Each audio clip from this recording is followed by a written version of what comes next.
Guiria et Lisa de Lyon qui va nous présenter nos projets 3MR. Merci beaucoup. Donc, bonjour à tous. Donc, je suis Walid Bachkif, je suis maître de conférence donc, à l'INSA de Lyon, et une équipe Guiria qui s'appelle l'équipe Agora. Et en même temps, je suis membre du LABEX INU sur Lyon.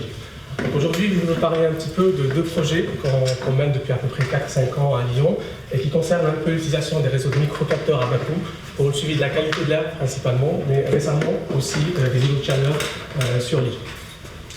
Donc les deux projets que je vais présenter sont financés par le laboratoire d'excellence sur l'intelligence des mondes urbains et à l'ABEX sur Lyon qui fédère à peu près 34 laboratoires sur plein de thématiques autour de ce sujet-là qui est l'intelligence des mondes urbains.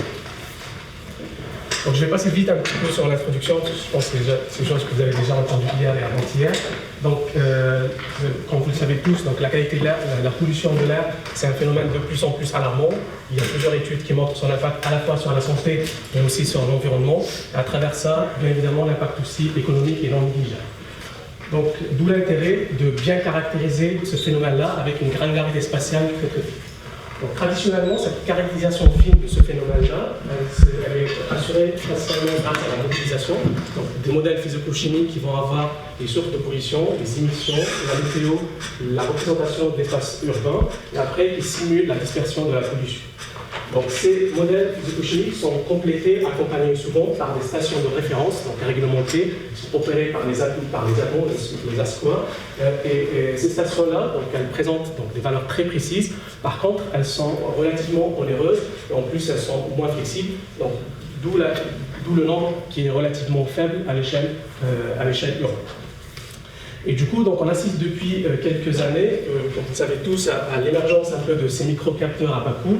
Donc, c'est des capteurs qui sont, c'est des sondes principalement qui sont trop petites, donc la taille elle est très petite, en plus qu'ils ont un coût très faible, et d'où la possibilité d'en mettre beaucoup à l'échelle d'une ville, et du coup d'avoir une granularité spatiale très importante. En plus, si on les intègre dans des nœuds qui sont autonomes, qui sont flexibles et qui peuvent remonter la donnée en temps réel, donc ça rajoute beaucoup de la flexibilité au suivi de ce phénomène. Donc, par contre, ces capteurs-là, ils présentent deux inconvénients majeurs, donc très importants. Donc, ils sont principalement donc, la faible précision, parce que c'est basé sur des procédés électrochimiques ou électro-optiques, donc ils sont un peu moins précis. Et aussi, ils présentent une durée de vie et un besoin de réétalonnage un peu important. On va parler de réétalonnage par la suite, mais ça reste quand même des inconvénients pour ces capteurs. Donc, dans ce cadre-là, on travaille depuis, comme j'ai dit, depuis 4-5 ans à Lyon sur deux projets qui visent un peu l'exploration de l'utilisation de ces microcapteurs à travers donc, un premier projet qui a eu lieu, donc, qui s'est terminé juste ça fait quelques mois et qui s'appelle UrPolSense et dans lequel on a essayé d'explorer un peu le potentiel de ces microcapteurs à travers 3 volets que je vais détailler dans un premier temps. Ce sera à peu près la moitié de ma présentation. Et après, depuis septembre, depuis plutôt novembre dernier, donc on s'est lancé sur un projet qui est très complémentaire et qui vise un peu à utiliser donc, les capteurs qu'on a développés, donc, qui sont un peu modifiés, comme je l'ai expliqué, pour avoir de la mesure participative, donc la mesure citoyenne participative, et du coup partir donc, à la fois sur la qualité de l'air, mais rajouter aussi des îlots de chaleur pour le suivi. Et du coup, voilà, donc ma présentation sera à peu près moitié, donc le projet est terminé, moitié un peu de ce qu'on a commencé à faire. Donc voilà, donc, le premier projet, je vais juste parler un peu du consortium et des partenaires, parce que c'est un point très fort de ce projet-là. Donc comme je disais, il visait un peu à explorer le potentiel de ces microcapteurs. Et du coup, donc, en réalité, on ne se connaissait pas trop, on ne travaillait pas beaucoup, en tout cas surtout de notre côté sur cette thématique-là, mais c'était un peu le point de départ. Donc on a construit un bon consortium qui était très complémentaire. Donc nous, l'équipe Agora, nous sommes plutôt une équipe de réseau informatique, capteurs, Internet des objets, réseau, etc. Après, donc LMFA, qui est un laboratoire de mécanique des fluides, donc c'est eux qui développent le modèle CIRAL, qui est pas mal utilisé dans plusieurs villes en France. Atmora, c'est l'organisme de référence et qui, pour le suivi de la qualité de l'air. Une équipe EVS, donc c'est plutôt un laboratoire de sciences humaines et sociales et qui s'intéresse beaucoup à la perception de la pollution. Après TUBA expérimentation, qui s'intéresse beaucoup à l'usage des données de la pollution. Le Grand Lyon, qui n'était pas officiellement dans le consortium, mais qui nous a beaucoup aidé sur la partie expérimentale, je vais juste présenter après. Après Andreas, donc de IFSTAR à Paris, qui accompagne un peu aussi ce projet-là sur la partie géographie géomatique. Donc là, principalement, et là j'arrive vraiment au vif de ce projet-là, on avait 3 objectifs. Donc le premier, c'était de proposer des modèles optimaux pour le déploiement de ces capteurs-là. L'idée, c'est qu'on a un ensemble de capteurs, on veut les déployer à l'échelle d'une ville, où on doit les mettre. C'est vraiment la question la plus importante, théorique la plus importante de ce projet-là. Et du coup, comme je l'ai expliqué, on a proposé pas mal de solutions là-dessus. Le deuxième objectif, c'était de concevoir et de déployer un réseau de capteurs autonome à base de ces micro-capteurs. Et je vais vous montrer aussi les conceptions qu'on a faites et les déploiements qu'on a fait. Et enfin, la partie sociologique qui était aussi très liée, c'était de savoir est-ce que l'accès à la connaissance fine de la qualité de l'air change la perception de ce phénomène-là par les citoyens. Et ça, c'est aussi un volet très important de ce projet-là. Et on a mené à la fois une enquête qualitative et une autre quantitative sur ce projet. J'ai un slide de maximum par volet. Donc, le premier volet, ce que je disais, beaucoup d'entre vous, sûrement, connaissez ce problème-là. Le problème de déploiement est un problème un peu complet. Donc, autrement dit, si je vous dis finalement, ça c'est la Part-Dieu, ça ne se voit pas très bien, mais c'est le quartier de la Part-Dieu à Lyon. Et du coup, si je vous dis finalement, on a un prix qui fait 15 x 15, donc ça fait 225 positions potentielles. Je vous dis, j'ai 200 lampadaires où je peux mettre des capteurs. Et je vous dis finalement, j'ai 11 capteurs identiques et je veux les mettre pour bien surveiller le phénomène dans cette zone-là. C'est un problème, donc là vous voyez le nombre de possibilités, c'est plus d'un milliard de possibilités, donc c'est énorme. Si je vous dis j'ai 20 capteurs, c'est encore plus. Si je vous dis j'ai 30 capteurs, c'est encore. Ça monte d'une manière exponentielle. L'espace de recherche monte d'une manière exponentielle. Et ça, si on part sur des capteurs identiques. Alors là, si on a des capteurs hétérogènes, c'est encore beaucoup plus complexe. Et du coup, l'objectif, c'est de trouver des modèles qui peuvent assurer dans un temps très raisonnable et très rapide les positions optimales de ces capteurs-là. Et en plus, on a rajouté plein de contraintes après, plein d'extensions concernant l'hétérogénéité des capteurs, la prise en compte des différents scénarios de météo, etc. Donc j'ai enlevé bien sûr les équations, les détails les mathématiques et tout, mais en résumé, on a proposé des modèles qui assurent le déploiement optimal. Donc là, on est sûr que c'est optimal. Ça prend plusieurs heures à l'échelle d'un quartier, donc ça reste optimal dans un temps raisonnable, mais ça reste quand même gourmand en termes de temps d'exécution, malgré toutes les optimisations que nous avons faites. Et après, on a proposé des modèles qui peuvent s'exécuter très rapidement, mais qui donnent des solutions proches de l'optimal. Donc là, on perd un petit peu en qualité, mais on gagne énormément en termes de temps de calcul. On a pris en compte, dans toutes nos approches, il y a vraiment deux grandes familles. Certains travaux, c'était plutôt basé sur l'interpolation, ou la régression, en disant les capteurs, ils vont avoir des mesures, et on va juste exploiter les mesures et éventuellement quelques variables multiplicatives. Et après, il y a d'autres familles, on a fait de l'assimilation des données. L'idée, c'est que les données qui seront remontées par les capteurs seront injectées dans les modèles pour les corriger. Et du coup, on a fait l'optimisation du déploiement pour une meilleure assimilation des données par la suite. On a pris en compte donc, des conditions hétérogènes de la météo, des conditions, aussi les erreurs hétérogènes des capteurs.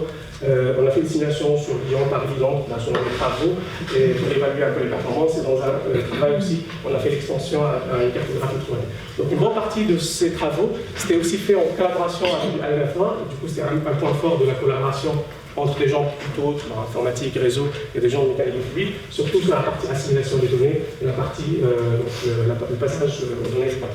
Donc ça a fait l'objet d'une thèse qui a été soutenue, ça fait un mois, et du coup plusieurs articles de revues et des conférences que vous pouvez consulter si et du coup, donc ça c'était le premier volet. Le deuxième volet, c'était la conception d'un capteur autonome et le déploiement d'un ensemble de capteurs sur la ville de Lyon. En réalité, notre souci initial, c'était vraiment de concevoir un capteur qui soit le plus consommateur possible en énergie.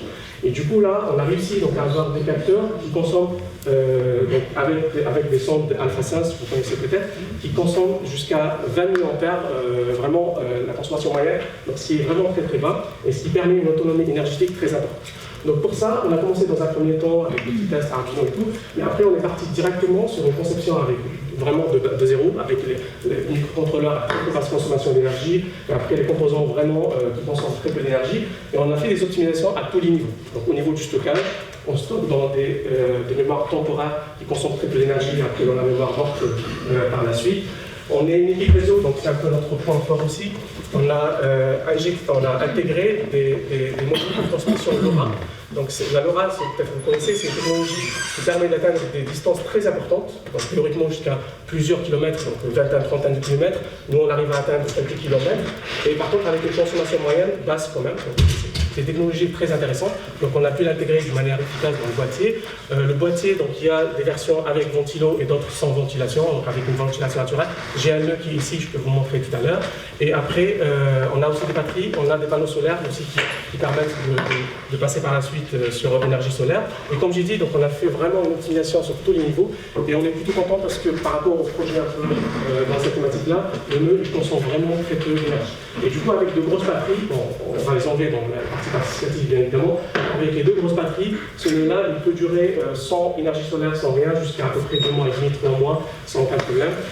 En transmettant des données, j'en parle après, donc chaque 10 minutes, on mesure en chaque seconde, donc c'est une mesure elle est continue, et après on fait des moyennes par minute, et on transmet chaque 10 minutes les résumés des 10 sur les 10 minutes. Donc on a fait, je vais un peu passer vite, on a fait quelques tests avec les stations de référence de Atmora. Donc ça, voilà, il y avait beaucoup de choses qui marchaient bien, il y avait des choses qu'on les a améliorées. Donc on est parti sur des ADC de conversion analogique numérique un peu plus précis. On a aussi ajouté des condensateurs pour stabiliser un peu des voltages de référence, etc. Bon, je passe un peu les détails techniques. Et on a fini donc par arriver à une conception qui est stable et qui est pas mal. C'est des cartes qui ressemblent à celle-là, qui sont là. Le grand avantage, c'est qu'elles sont modulaires, et elles consomment très peu en énergie. Et du coup, après, on plug juste donc, les différents composants et les différents capteurs. Donc ici, vous voyez, on est parti sur une solution avec des capteurs ANO2, Kersens et d'autres AlphaSense. Et après, des capteurs température, humidité, bien sûr. Bon, je vais passer peut-être les détails, parce que je suis en retard. Donc on a fait des tests sur la rue Garibaldi et Paul-Vert. Donc si vous êtes passé par Lyon, cette idée-là, peut-être vous avez aperçu des boîtiers sur les feux de circulation. Donc c'est ces boîtiers-là. J'ai un boîtier ici. Et du coup, donc là, ces nœuds-là, ils transmettaient en temps réel. En temps réel, c'est des données moyennes à la minute. On voit chaque 10 minutes vers un nœud qui est là, qui était dans la métropole, hébergé à la métropole de Lyon. Et lui, il est connecté en 4G et il remonte automatiquement sur des serveurs. Et du coup, on a toujours une jolie application qui permet de visualiser les données en temps réel. Et du coup, on suivait en temps réel donc, le niveau de la pollution des 13 nœuds. Donc il y avait 13 nœuds qui étaient déployés sur la rue Carré. Donc les données sont encore, on les a récupérées un peu récemment, donc les données sont encore en cours d'analyse et tout. Donc, mais on voit bien, bon, là c'est des courbes des 13 nœuds de température, là c'est une comparaison pour un nœud entre le Kersens et AlphaSense, et on voit bien que les tendances sont plutôt très proches. Après, bon, des analyses sont en cours de réalisation et de valorisation en ce moment. Donc le dernier volet de ce projet-là, c'est un peu la perception de la pollution par les citoyens. Donc c'est vraiment lié, peut-être que je le présente d'une manière un peu déconnectée, mais on a travaillé toujours ensemble sur la question de la perception de la pollution. Et nos collègues là de EVS, donc, qui s'intéressent un peu à la perception de la pollution, leur question fondamentale, elle était de savoir est-ce que la connaissance fine de la qualité de l'air, est-ce qu'elle change la perception des gens de ce phénomène, ou ce qu'on appelle est-ce qu'elle change le filtre perceptif pour ce phénomène. Et pour ça, donc, on a choisi 2 secteurs d'études, donc Garibaldi, plutôt le secteur de Garibaldi qui est trop pollué, bon, pas trop, mais pas mal pollué à Lyon, donc c'est au centre de Lyon. Après, le secteur de la Croix-Rousse, c'est un peu dans les plateaux, il est un peu dans le moins pollué. Et du coup, il y avait une étude qualitative avec 26 volontaires, qu'on a choisi d'une manière plus ou moins représentative, c'était pas l'objectif de l'étude qualitative. Donc il y avait 26 volontaires, donc il y avait des interviews au départ individuelles avec les 26 volontaires. On a fait après, ils remplissaient chaque jour un tableau de bord sur la perception de la pollution, mais sans aucune connaissance. Donc ils n'avaient aucune information. Et du coup, après, on a fait un meeting, il y avait aussi des échanges avec les volontaires. Et là, on leur a présenté l'application de Atmora Artugo, qui donne une information à l'échelle de 10 mètres de la qualité de l'air. C'est modélisé, mais dans laquelle les stations, il y a une assignation des données de stations de référence. Et après, on a refait le même exercice. Donc là, ils n'avaient pas les informations. Là, ils avaient accès à l'application sur leur téléphone, une information en temps réel. Et du coup, en temps réel, c'est des moyens journaliers. Et après, donc on a regardé un petit peu. Donc on a fait des interviews bien sûr individuelles, et après on a fait un feedback global. Donc là c'est un peu l'étude qualitative, donc la doctorante elle a fait une bonne analyse la postdoc elle a fait une très bonne analyse de cette partie-là, et après ça a été complété par une étude un peu quantitative, et là il y avait plus de 1200 personnes qui remplissaient plutôt un questionnaire qui permettait un peu de tester les hypothèses posées et après donc compléter d'autres informations. Donc pour résumer, bon, je ne suis pas vraiment très spécialiste, donc c'est un peu mes collègues de l'EVS qui ont fait ce travail-là, mais ça reste quand même, les conclusions sont assez intéressantes. Donc déjà, il y avait une tendance commune donc, entre tout le monde à surévaluer un petit peu le niveau de la qualité de l'air. Donc là, c'est un peu aussi un peu humain. Après, donc, la conclusion principale, c'était qu'il y avait une grande difficulté à généraliser donc, le filtre sensoriel et le filtre parce que bon, les personnes ne sont pas de même nature. Donc là, il y avait une classification qui a été proposée en 4 profils perceptifs. Et après, la conclusion principale, c'est que en réalité, les modalités de réception de l'information de la qualité de l'air, elles ne dépendent pas beaucoup de ce filtre perceptif. Elles dépendent plutôt du rapport à l'information, qui est de base, soit équivalent, soit additionnel, soit opposition, par rapport aux informations qui viennent de Atmora principalement, qui viennent des organismes-là de suivi de la qualité. Donc principalement, donc c'est la conclusion principale, malheureusement, on est un peu déçu, mais l'information, elle joue un faible rôle donc, dans la perception de la pollution, et ça, ce qu'on a remarqué à la fois à travers l'étude qualitative et un petit peu le quantitatif. Donc l'information, elle joue un rôle un peu faible. Aussi, parmi les conclusions, je ne l'ai pas mis ici, c'est qu'on a aussi remarqué qu'il y a vraiment les gens, je pense 93% des gens, ils étaient en attente de l'information de la qualité de l'air, mais 77% des gens, ils disaient qu'ils n'ont jamais fait l'effort d'aller chercher l'information sur la qualité de l'air. Et du coup, on a proposé, voilà, on a dit, est-ce que les applications, ça vous intéresse et tout. La majorité, ils disent, c'est pas ça, voilà, on ne veut pas encore une application, encore un canal. Ils cherchent ces informations-là, ils veulent que ça soit diffusé sur les bulletins météo, sur les canaux classiques de communication. Donc là, c'est aussi un point plus important. Après, il y a une très grande variabilité, bien sûr, en ce qui concerne la réception de ces informations-là. Et du coup, voilà, bon, la postdoc a fait aussi une classification en 6 catégories de gens. Et par contre, justement, pour améliorer un petit peu cette réception de l'information, en tout cas de la part de citoyens, donc les 2 grands axes qui sont sortis, donc ça c'est EVS et Atmora qui ont beaucoup travaillé sur cette partie-là, on était bien sûr tous avec eux, mais les 2 grands axes, c'est un peu la transparence de l'information, d'expliquer aux gens comment cette information-là est obtenue. Beaucoup de gens qui ne comprenaient même pas pourquoi on a cette valeur-là, alors je ne vois pas de capteur quand j'ouvre ma fenêtre, etc. Donc d'avoir, même si c'est déjà expliqué dans certains sites et tout, mais ça reste quand même la transparence de l'information, elle est fondamentale pour que les gens puissent accepter les informations qu'on leur donne. Et après aussi, la deuxième volet, c'est un peu d'essayer d'impliquer les citoyens dans la mesure elle-même. Et justement, ça tombait très très bien, parce que ça faisait quand même quelques mois, on réfléchissait à élargir un peu notre projet pour aller vers la mesure participative. Donc là, justement, ça faisait une bonne transition parce que donc, on s'est dit c'est très bien, on a fait pas mal de choses sur la partie déploiement, sur la partie conception des capteurs et tout. Et là l'idée c'est vraiment d'aller un peu plus loin pour avoir des capteurs bon, qui ne seront pas fixes, donc la différence ce ne sera pas des capteurs fixes mais qui seront plus petits, qui seront mobiles et qu'on va essayer de donner à des citoyens, à des observateurs et pour faire des mesures participatives. Donc là, principalement, en plus de ça, on a aussi étendu donc, le champ, en plus de la qualité de l'air, de travailler sur les îlots de chaleur urbains.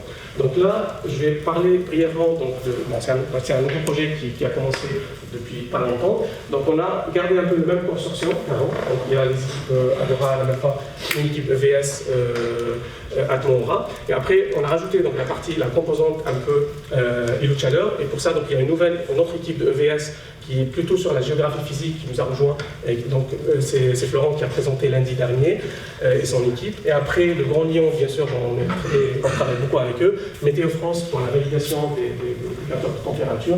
Et enfin, il y a une entreprise à Lyon qui s'appelle Lyon Météo qui s'intéresse au microclimat sur Lyon. Donc ça fait un consortium qui est très complémentaire aussi, et avec lesquels on travaille à la fois sur la qualité de l'air, mais aussi sur la partie îlot de chaleur. Donc l'objectif, c'est vraiment l'implication et la mobilisation des citoyens pour participer à des campagnes de mesures dans un premier temps et essayer de déduire des choses. D'un point de vue scientifique, nous, en tout cas, surtout dans notre équipe, donc ce qui nous intéresse beaucoup, c'est la partie analyse des données. Donc il y a un doctorant et un stagiaire qui sont là, qui travaillent beaucoup sur ça. Donc analyse de données hétérogènes issues de mesures participatives, parce qu'on a une continuité dans l'espace et dans le temps de ces mesures-là. Il y a beaucoup de challenges qui sont nouveaux. Et après, de traiter aussi les verrous technologiques liés à la mobilité, la mesure en mobilité, le respect des conditions et des consignes de mesure, etc. Donc il y a pas mal de challenges aussi par rapport à ça. Donc j'ai un slide par ça. Donc, dans un premier temps, donc, la conception du nœud capteur qui sera utilisé pour ça. Donc là, vous allez me dire c'est un peu grand, oui, c'est un capteur qu'on utilise pour un autre projet. Donc Manuel, il a fait la conception de ça, mais c'est pour un autre projet. Donc là, pour le capteur de mesure participatif, ça sera un peu plus petit, mais ce sera un peu le même principe. Donc il y aura une chambre où on va mettre les sondes, donc principalement un ou deux, on partira sur Alpha 5, les PM peut-être sur le dernier capteur de Terra, l'XPM, température, humidité et un GPS. Donc ça sera une chambre où il y aura des capteurs avec une sorte d'abri anti-radiation.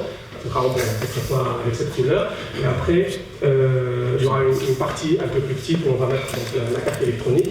Et bien évidemment, donc, il y a un challenge de miniaturiser un petit peu ça et surtout de partir sur une toute petite batterie.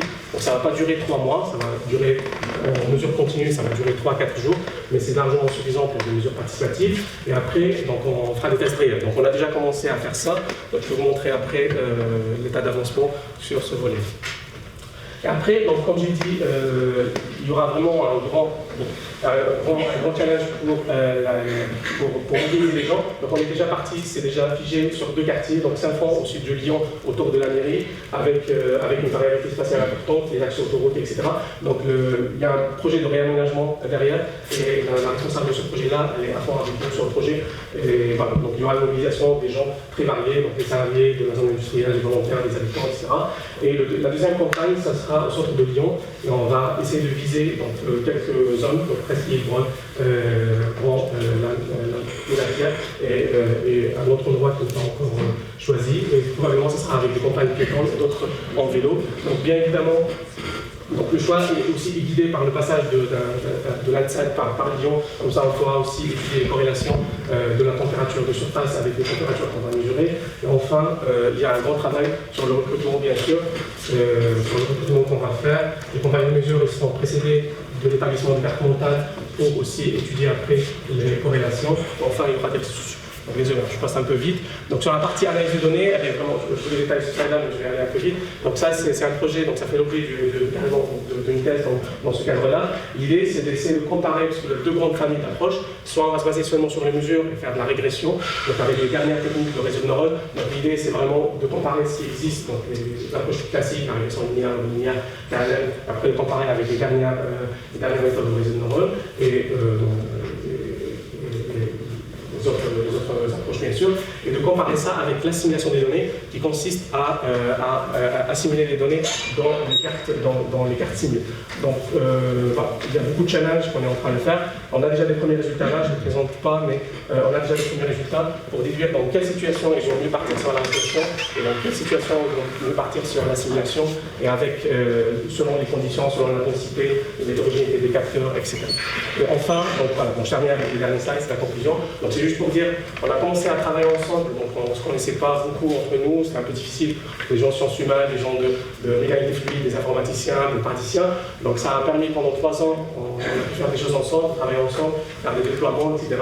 Avec à la fois des résultats théoriques, aussi expérimentaux, en déployant des capteurs. Donc ce qui nous a vraiment poussé, c'est vraiment le premier projet, c'était une sorte de tremplin. On a aujourd'hui une collaboration importante avec un industriel français qui teste nos capteurs, surtout la partie transmission et tout, avec d'autres types de polluants. Après, aujourd'hui, c'est un peu la suite, on a élargi un peu le champ, on essaye de traiter d'autres, à la fois verrous techniques, mais aussi d'autres verrous scientifiques et sociologiques dans le cadre du nouveau projet. Pardon, j'étais un peu long, désolé. Merci. Est-ce qu'il y a des questions ?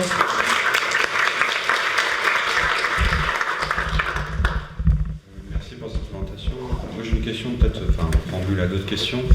En sciences participatives et citoyennes, en fait, le coût des capteurs est important. Est-ce que vous pourriez nous dire combien coûtait votre nœud pour le premier projet et puis combien va revenir en fait votre capteur mobile? Tout à fait. En fait, aujourd'hui, là, ce nœud-là, hors sonde et hors batterie, il coûtera 50 €, 60 €. Donc hors sonde, hors batterie. Les batteries, on rajoute les batteries, on sera dans l'ordre de 200 € à peu près. Ou un peu moins avec tout. Après, il reste bien sûr les sondes. Là, c'est vraiment, ça peut aller de 50 € à 600 €. Ça dépendra de la qualité des sondes, de la technologie utilisée, etc. Effectivement, on vise vraiment ça, c'est que ça soit vraiment pas cher et que ça soit vraiment très... Donc là, si je fais un peu le résumé des composants qu'on utilise, vraiment à tout niveau, ça ne dépassera pas 50 € hors batterie et hors capteur, hors sonde. Oui, mais les sondes, c'est ce qui coûte le plus plus cher. Tout à fait. Mais là, encore une fois, ça c'est aussi, si on est là, on aimerait bien aussi avoir des collaborations. Pour être honnête, ce qui manque un petit peu dans les deux projets, on n'a pas de partenaire vraiment spécialisé dans les sondes. Donc les sondes, nous, on n'est pas spécialistes. Donc les sondes elles-mêmes, un sonde brut là, on achète Infrasense, Gersens, etc. Donc là, les sondes, on est plutôt, enfin, on les utilise. Après, bon, on implémente quelques algorithmes si c'est analogique, on fait de la calibration un peu simple et tout, on sait faire. Si c'est numérique, on sait aussi récupérer. Donc tout ça, on sait faire, on sait récupérer, on sait calibrer. Par contre, les sondes elles-mêmes, ça, nous, on n'est pas, dans tout le projet, on n'a pas vraiment, on achète des sondes qui sont sur le marché. On teste, on choisit, on achète les sondes qui sont sur le marché.